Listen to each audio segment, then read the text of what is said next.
and welcome back, subscribers, to a spooky, scary story time. I'm going to be talking about some childhood experiences while trick-or-treating.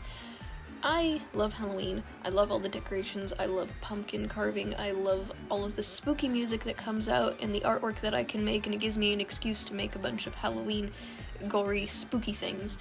But with trick-or-treating as a kid, I had some experiences, of course, where I was always accompanied by a parent, a cousin, or a friend because I was scared, and I would not go up to the door and knock on the door by myself. I'd always ask someone to do it, so it was kind of a test of courage when my dad or them were just like, no, you need to go knock on the door if you want that candy. And sometimes the rewards were worth it, other times it would just be an empty house where they would put up a couple of decorations and then they'd say, sorry, we're out of candy.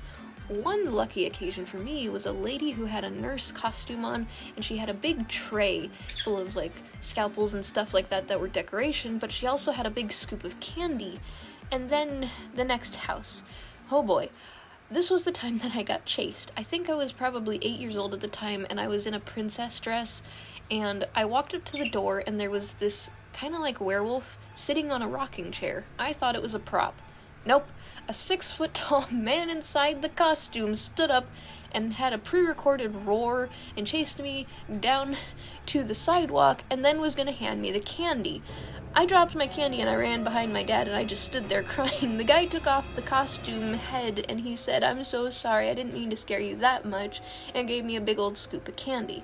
So after that, I stopped wearing princess dresses because I was tired of getting scared and looking like a crying princess. So from then forward, I decided I was going to wear Darth Vader for 3 years in a row because I was really into Star Wars as a young teenager. So I started dressing up as vampires, zombies, demons, and then one year, I decided to make my own costume with a plague doctor's mask and a bunch of bloody bandages and a sort of sickle, and I went to this house. And this gentleman said, "Oh, are you a mosquito?" And I said, "No, sir, I'm a plague doctor," and that was the best comment I ever got on a Halloween costume. But now that I'm older, when I go to the stores to look for props, I still get scared by these stupid ghouls. They make the most ungodly banshee scream, and they have these cheesy red lights that just flicker and they go, and it always freaks me out, and I forget when I go down these aisles that they light up and talk to you. But as a reward of being the one who hands out the candy, I'm a little bit of a greedy candy hoarder because I will eat the candy when nobody is going by because I'm like, okay, I've been sitting here for 12 minutes and nobody's shown up, so I just start tearing into the candies that I like, and the candies that I like are usually the sweet kind, like Nerds or Sweet Tarts or even just regular old Hershey's candies. I'm a particularly picky person, so when it came to my candy, my dad always did this thing where he's just like, alright, you gotta pay me in candy, and he'd always ask for the Reese's and peanut butter stuff, which was a bonus for me because I didn't like candy with peanuts as a child, so I would happily sort out all of the peanut candies and hand it to him as long as I could keep the chocolate and sweet tarts.